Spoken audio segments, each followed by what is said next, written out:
The Cosmic Curveball. Dr. Elena Rodriguez squinted at her computer screen, rubbing her tired eyes. It was 3 a.m. at the Arecibo Observatory in Puerto Rico, and she was just about ready to call it a night. As she reached for her lukewarm coffee, a series of rapid beeps from her terminal froze her hand midair. "What the hell?" she muttered, fingers flying across the keyboard.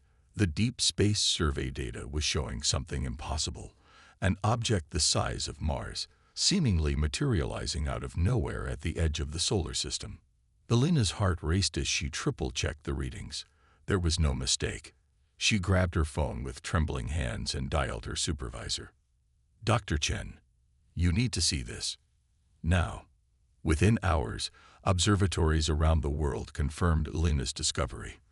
The object was real, and it was heading straight for Earth. Samira Patil hunched over her desk, surrounded by stacks of ancient texts and printouts covered in alien symbols.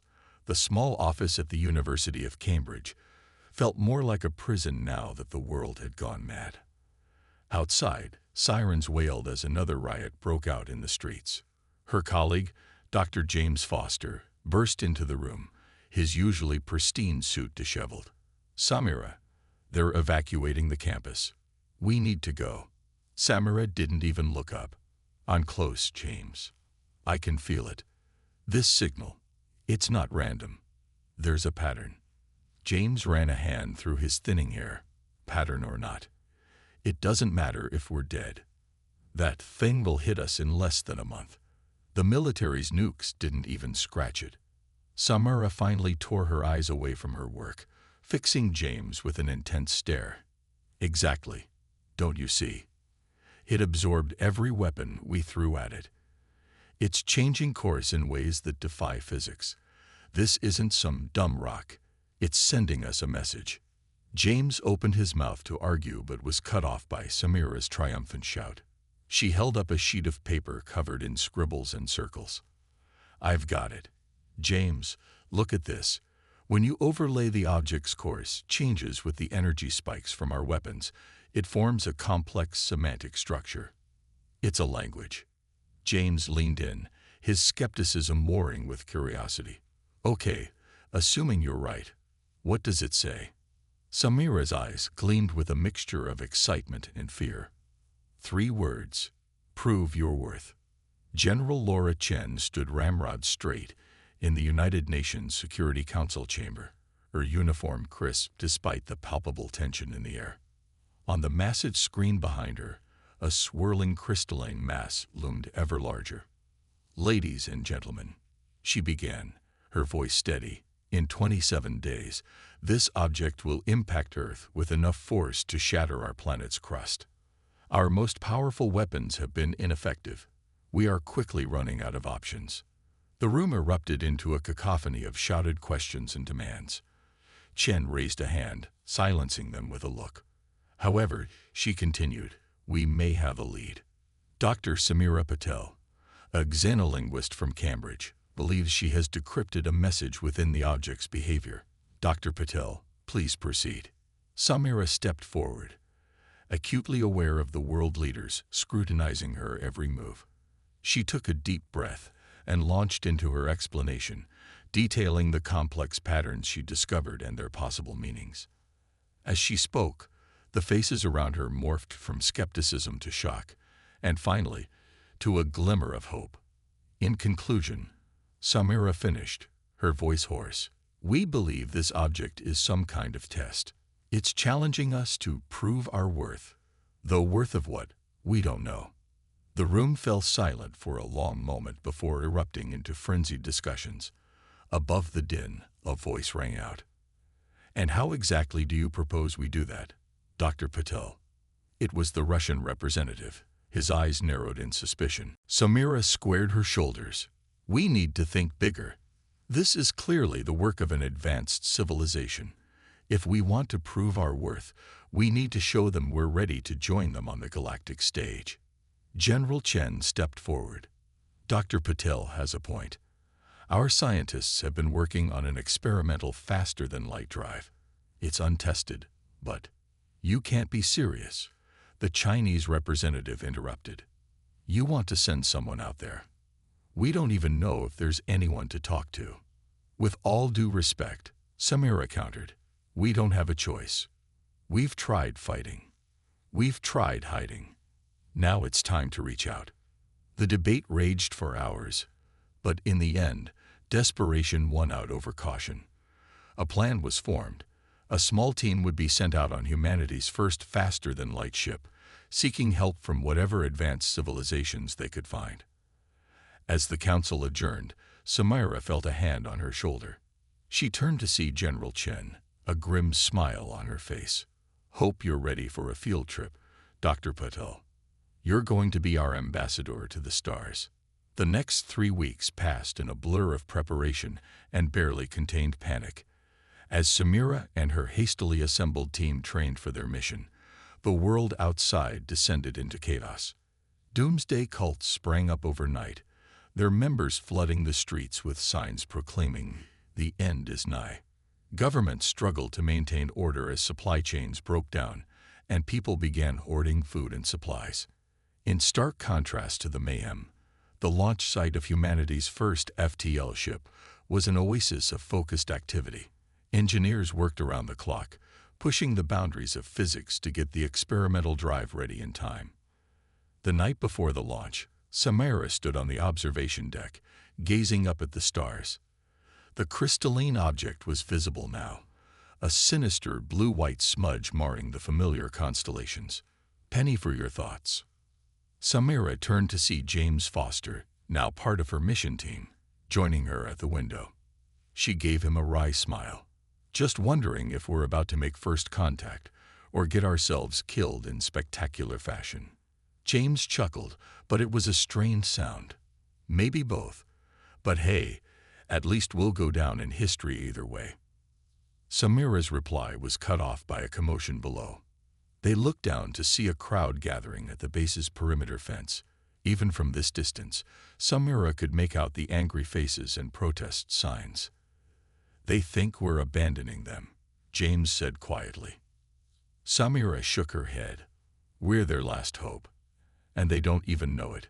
As if to punctuate her words, a rock sailed over the fence, narrowly missing a security guard.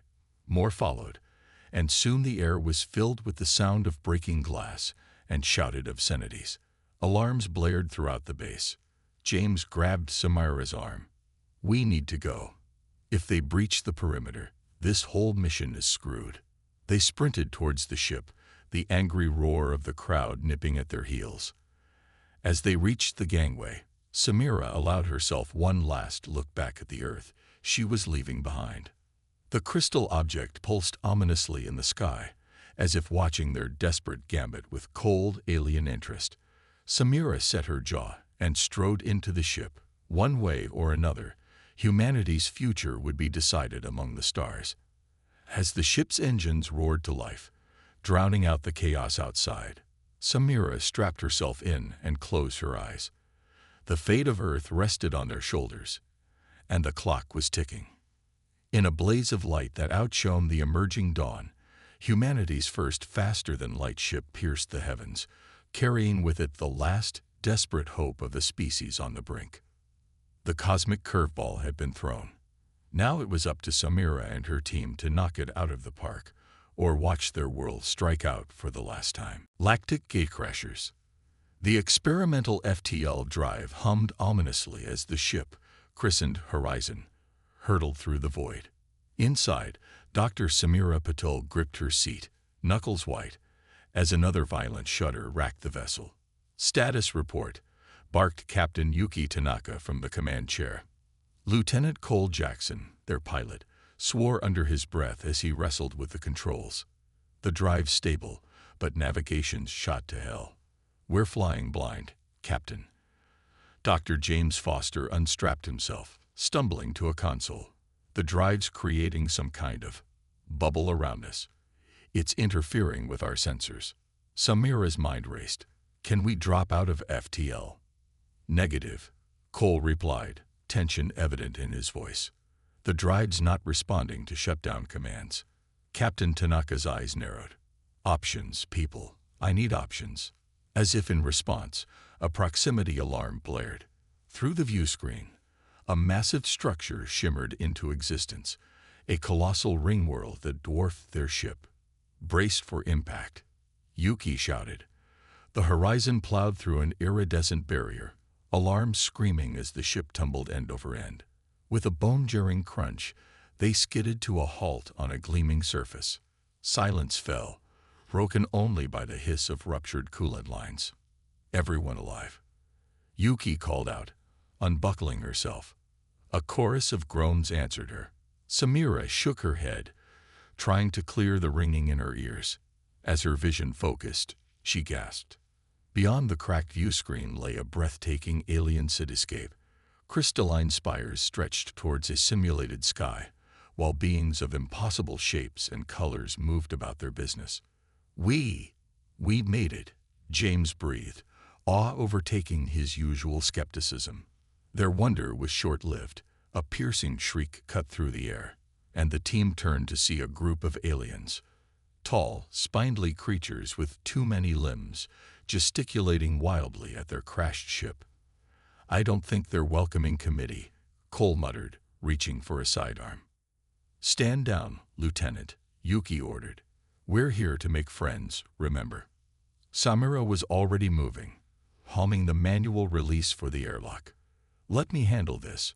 I've been preparing for first contact scenarios. Before anyone could stop her, Samira cycled the airlock and stepped out onto alien soil. The air shimmered strangely, but she found she could breathe. The aliens, she mentally dubbed them spindlers, recoiled at her appearance. Samira raised her hands in what she hoped was a universal gesture of peace. Greetings, she began, her voice steady despite her pounding heart. We come in peace, seeking aid for our world. The spindlers conferred among themselves in a rapid-fire language of clicks and whistles. Finally, one stepped forward, extending a tendril that ended in something resembling a tablet. Holographic symbols danced above the device. Samira's eyes widened as she recognized patterns similar to those she decrypted from the crystal object threatening Earth. With trembling fingers, she reached out to touch the symbols, rearranging them instinctively. The alien's eye stalks widened in surprise. A booming voice echoed in Samira's mind. Unexpected. Human rari gistred species. Explain, Coresians. Samira swallowed hard. We are humans, from the planet Earth. We seek audience with the Galactic Council. Our world is in grave danger. There was a pause, then. Nini Gativ. Primitives forbidden. Depart, IMADA Heloi. The rest of the Horizon's crew had joined Samira by now. Captain Tanaka stepped forward. With all due respect, we can't leave. Our ship is damaged, and our world doesn't have much time. The spindler's tendrils writhed in what might have been agitation. Eora elevant. Millennial asm biloi in puro juriestas. All resources allocated. Depart, or face keygoans CQUENCs. James, who had been studying their surroundings, suddenly pointed. Look, some kind of transport tube. If we can access their internal transit system.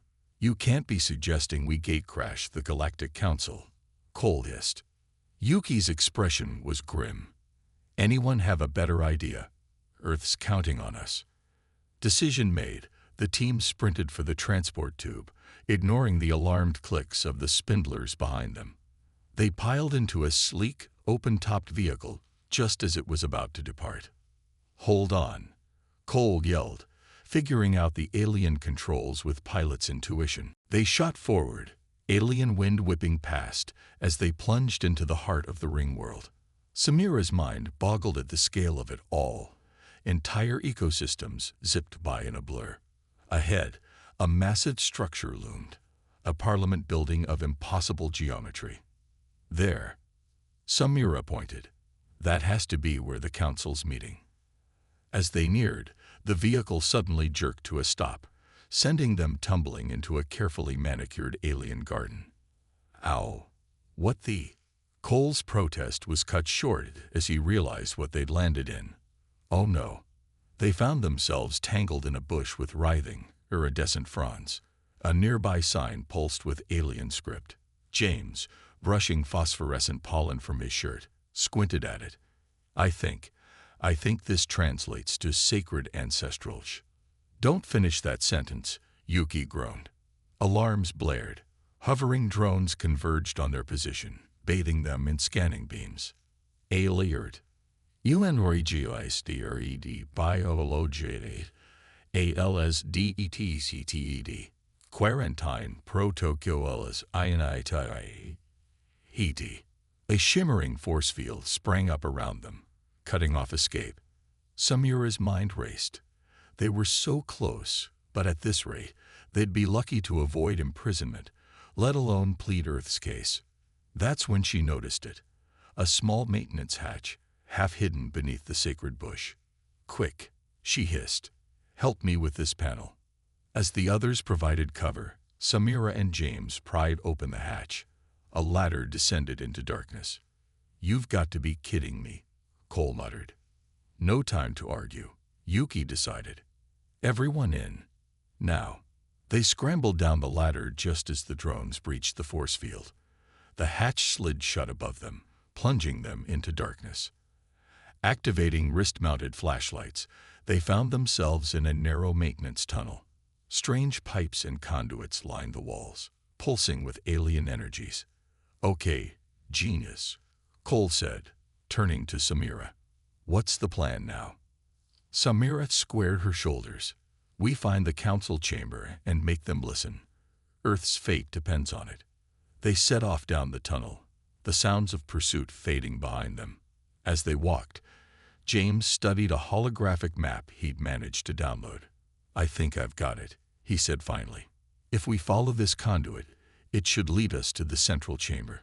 But what? Yuki prompted. James grimaced.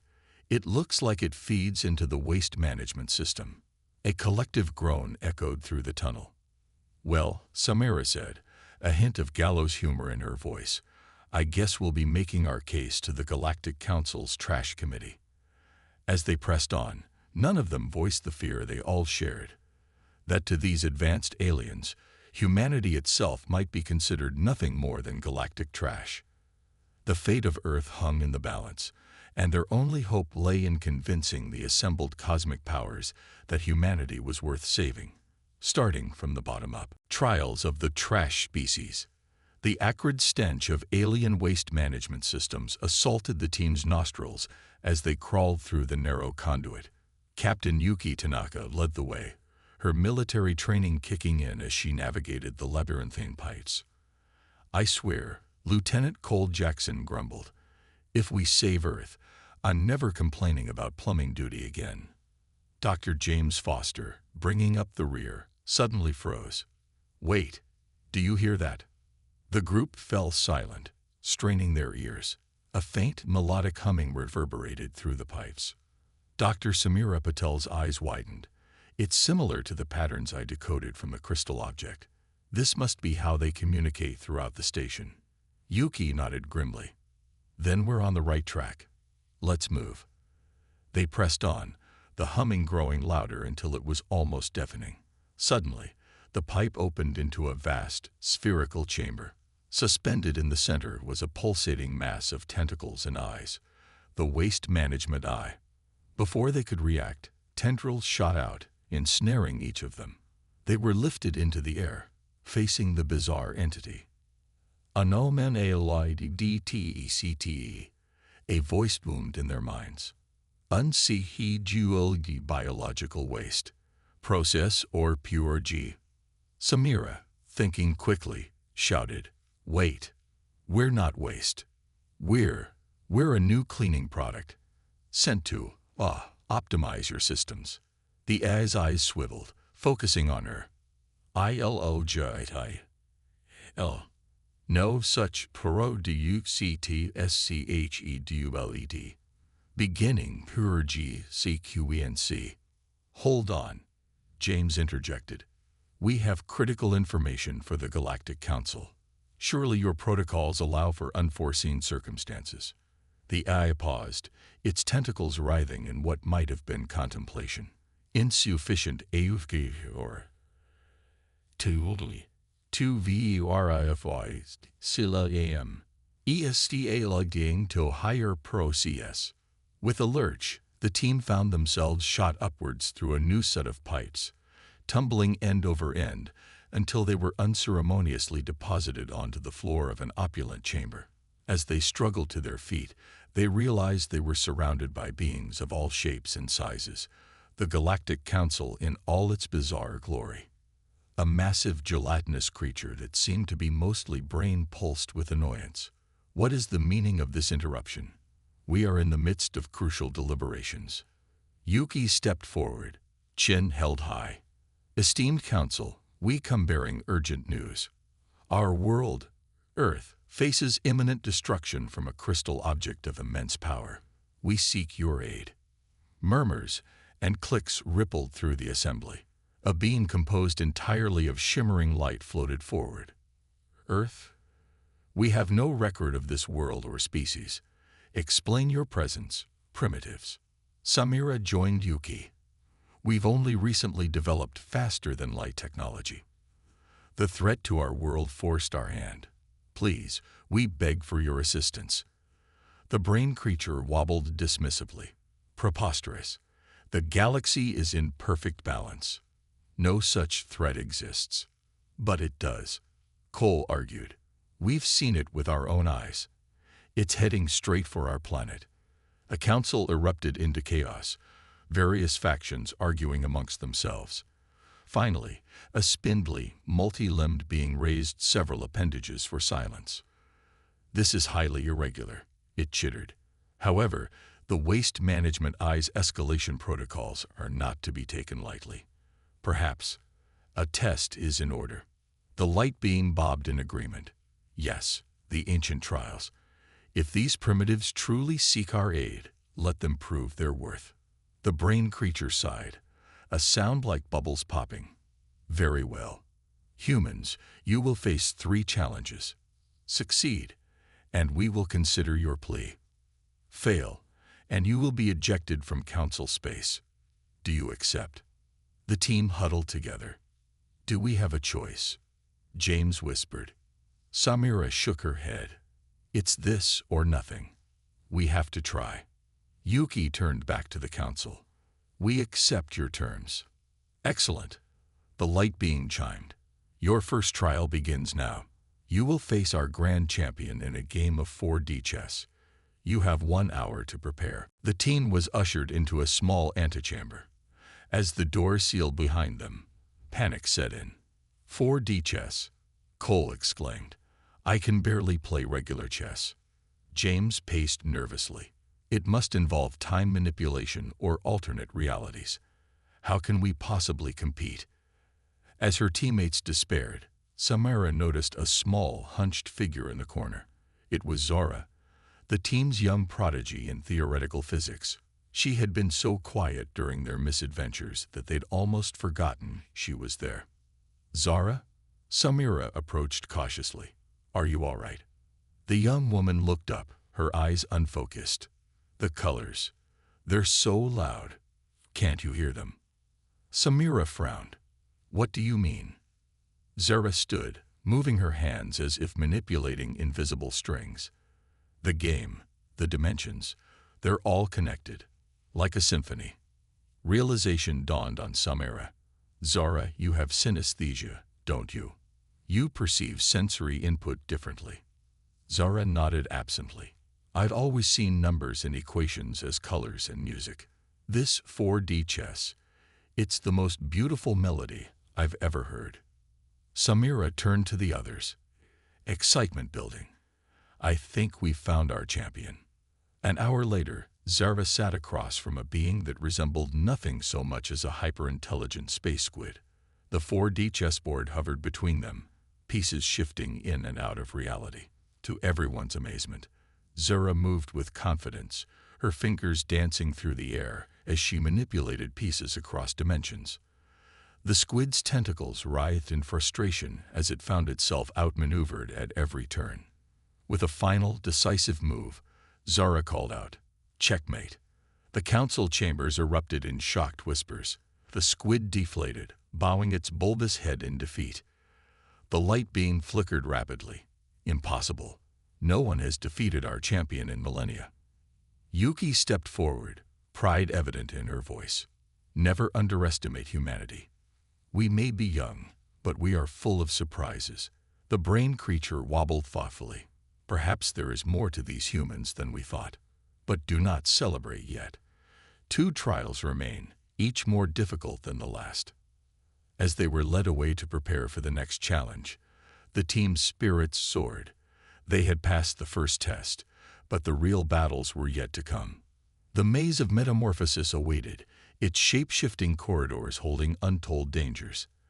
And beyond that, the cosmic conundrum, a puzzle that had baffled the greatest minds in the galaxy for eons.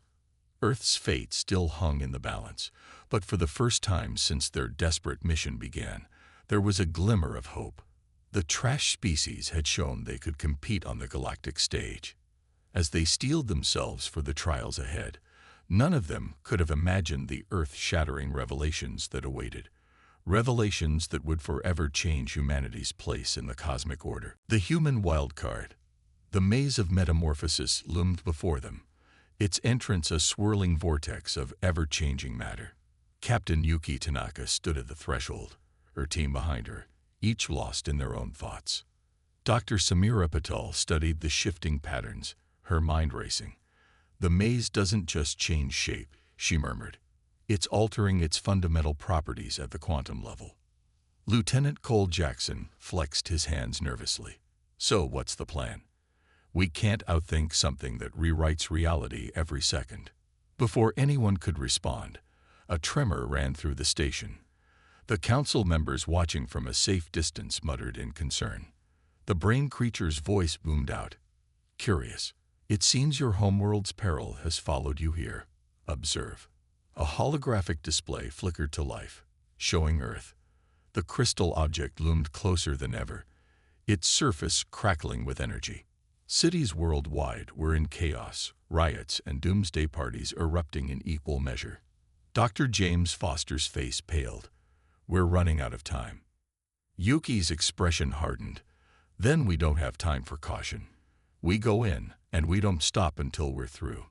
As one, the team stepped into the maze. The world twisted around them, corridors stretching and contracting, gravity shifting unpredictably. They stumbled forward, trying to keep together as reality itself seemed to tear at the seams. Suddenly, James cried out in pain. His arm had brushed against a wall, and now it was changing.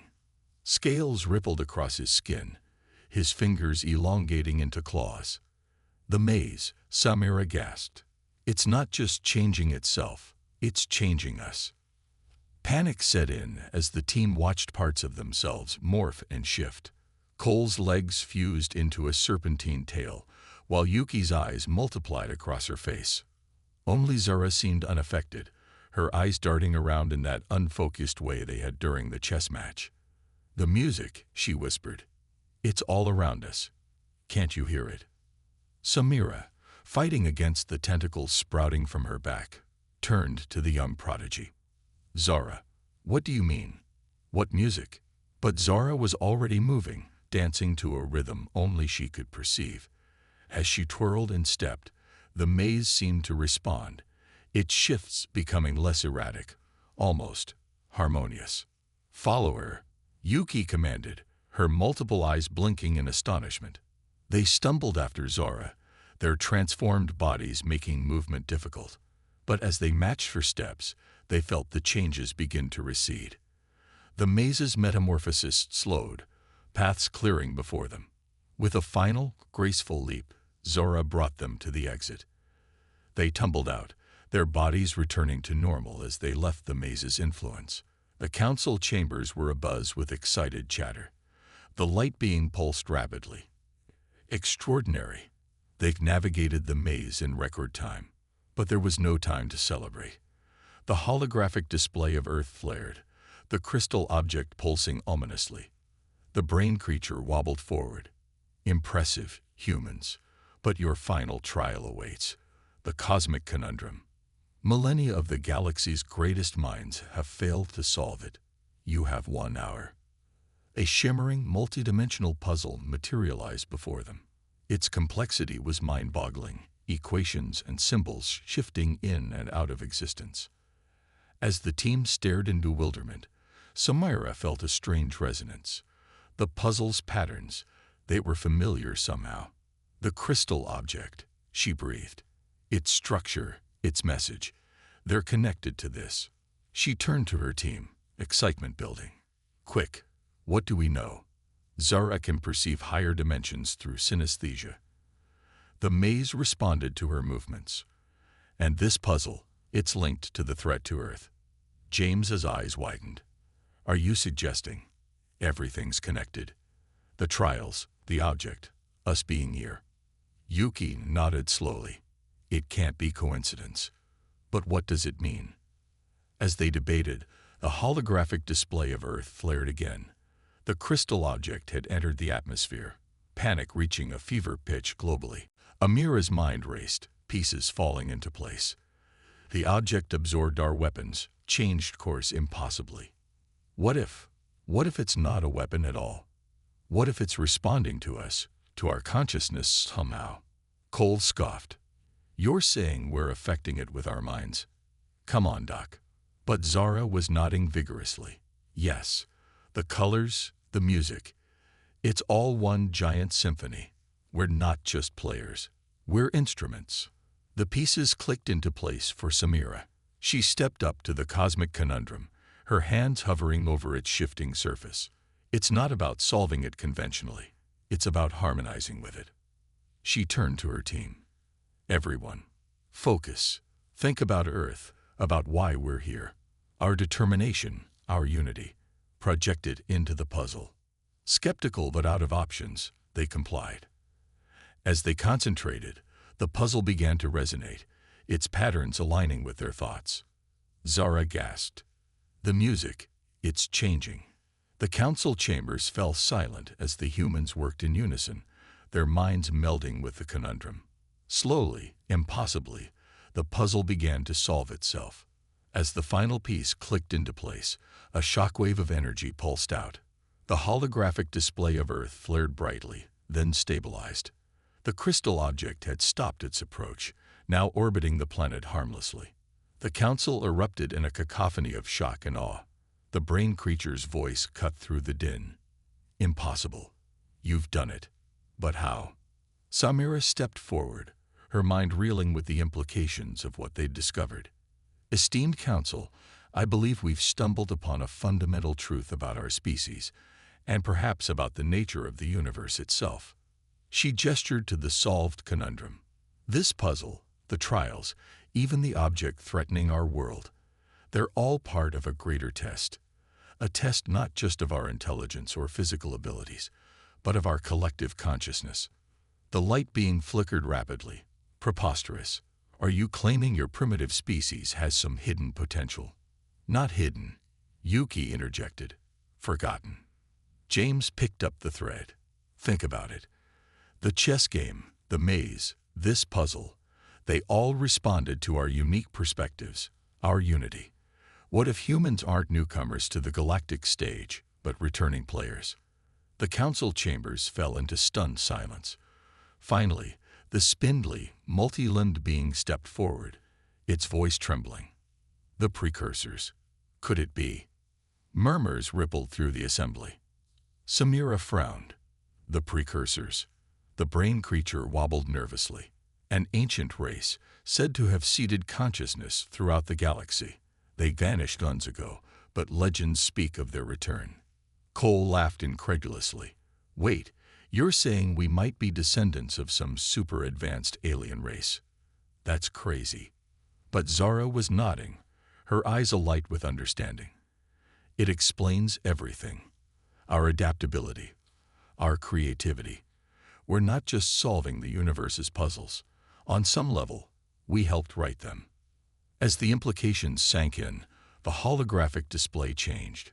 The crystal object, once a threat, was now interfacing with satellites and systems worldwide. Earth's technology was advancing at an exponential rate. Samira turned to the council, her voice firm. We came here seeking help, but it seems the key to saving our world, and perhaps the galaxy, was within us all along.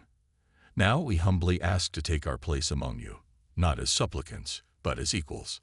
The council beings looked at each other, a mix of fear and awe in their alien expressions. The human team stood tall, ready to face whatever came next. They had entered as outsiders, desperate and outmatched. Now they stood at the threshold of a new era, for humanity, and for the galaxy at large. The cosmic conundrum was solved, but the greatest mysteries were just beginning to unfold. Rewriting reality. The Galactic Council chambers hummed with an energy unlike anything seen in millennia. The human team stood at the center, no longer out of place, but radiating a presence that commanded respect and awe. Dr. Samira Patel stepped forward, her mind still reeling from the revelations. Esteemed Council, we stand at a crossroads. The knowledge we've uncovered doesn't just change our fate, it reshapes the very fabric of galactic society. The brain creature wobbled thoughtfully.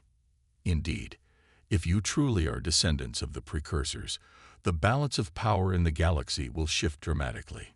Captain Yuki Tanaka's eyes narrowed. We didn't come here seeking power. We came to save our world. And yet, the light beam chimed. Power has found you. The question is, what will you do with it? Before anyone could respond, alarms blared throughout the station. The holographic display of Earth flared to life, showing the crystal object's activity intensifying.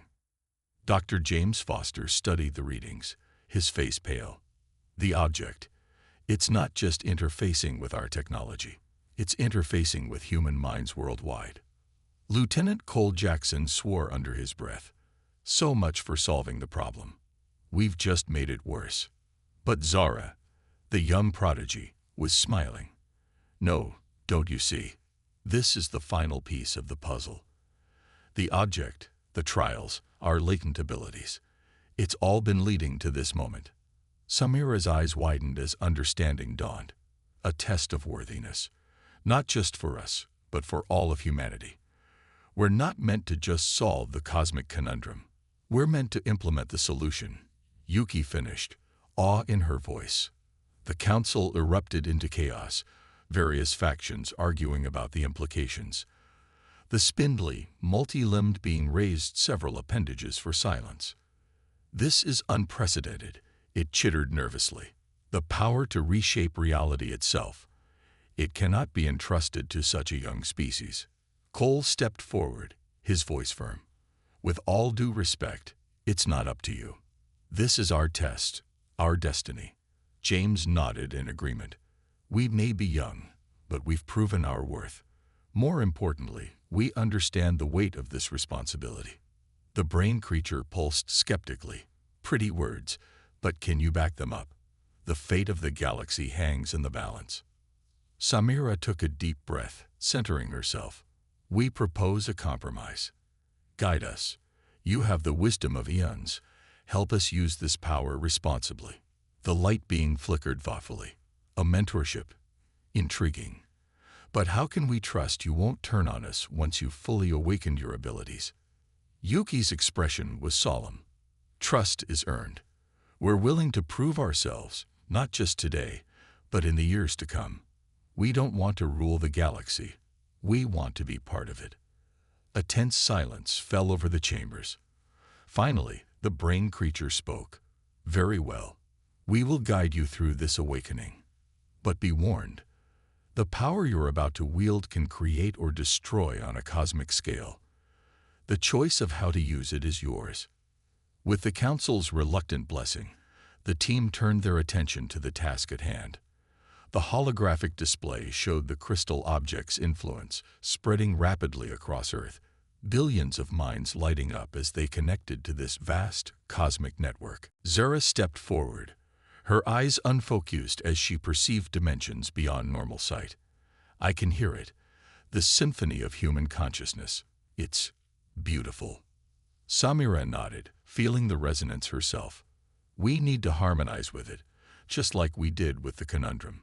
Everyone, focus on Earth, on humanity's potential, on the future we want to create. The team joined hands, their minds reaching out across the vast distances of space. Through the crystal object, they connected with the collective consciousness of humanity. In that moment, time seemed to stand still. Every human on Earth felt a spark of something greater, a glimpse of the cosmic truth that had lain dormant within them for eons. Samira's voice echoed in the minds of billions. People of Earth, hear us. We stand on the brink of a new era. The power to shape our destiny lies within each of us. Together, we can rewrite reality itself. As one, humanity focused its collective will. The crystal object, once a threat, transformed into a massive quantum computer, interfacing with human minds worldwide. Knowledge flooded in, the history of the precursors, the secrets of the universe, the true potential of consciousness. In the span of heartbeats that felt like eternity, human civilization was transformed. Clean energy sources sprang into existence. Diseases were eradicated. The damage to Earth's ecosystem began to reverse. But it wasn't just technological advancement. The awakening brought a shift in perspective, a cosmic awareness that reshaped human society at its core. Conflicts that had seemed insurmountable faded as people recognized their fundamental interconnectedness. As the transformation stabilized, the team found themselves back in the council chambers, changed in ways they could scarcely comprehend. The council beings stared in awe. The light being spoke first, its voice trembling. It's done. You've ascended. James looked at his hands, feeling the power coursing through him. Not just us, all of humanity. Cole shook his head in disbelief. I can feel them. Everyone on Earth. We're all connected now. Yuki turned to the council, her eyes shimmering with newfound wisdom. We understand now. The role of the precursors, the balance of the galaxy, it's all part of a greater cycle. Samira stepped forward, her presence radiating a calm authority. We're ready to take our place among you, not as rulers, but as partners. There's so much we can learn from each other. The brain creature wobbled in what might have been a bow. The students have become the teachers. Welcome, humanity, to the galactic community. Truly, this time. As the council beings crowded around, eager to begin a new era of cooperation, Zara tugged on Samira's sleeve. Do you hear it? The young prodigy asked, her eyes alight with wonder. Samira listened with her newfound senses and smiled. The cosmic symphony had changed, humanity's unique melody now woven into its grand composition. I do, she replied. And it's only the beginning. Back on Earth, humans looked to the stars with new eyes. The crystal object, now a beacon of enlightenment, hung in orbit, a constant reminder of how far they'd come and the infinite possibilities that lay ahead. In living rooms and laboratories, in farms and factories, people began to explore their awakened potential. Reality itself seemed malleable, responding to collective will and imagination. Yet with this great power came great responsibility. The lessons of history were not forgotten, and the wisdom of the council served as a guide. Humanity had been reborn, not as conquerors of the galaxy, but as its newest caretakers. The adventure was just beginning, and the universe waited with bated breath to see what these one-time underdogs would accomplish. For in solving the cosmic conundrum, humanity had not just saved itself. It had opened the door to a new chapter in the grand story of the cosmos. And as the Earth turned, bathed in the light of a new dawn, the stars seemed to twinkle with anticipation, welcoming their long-lost children home.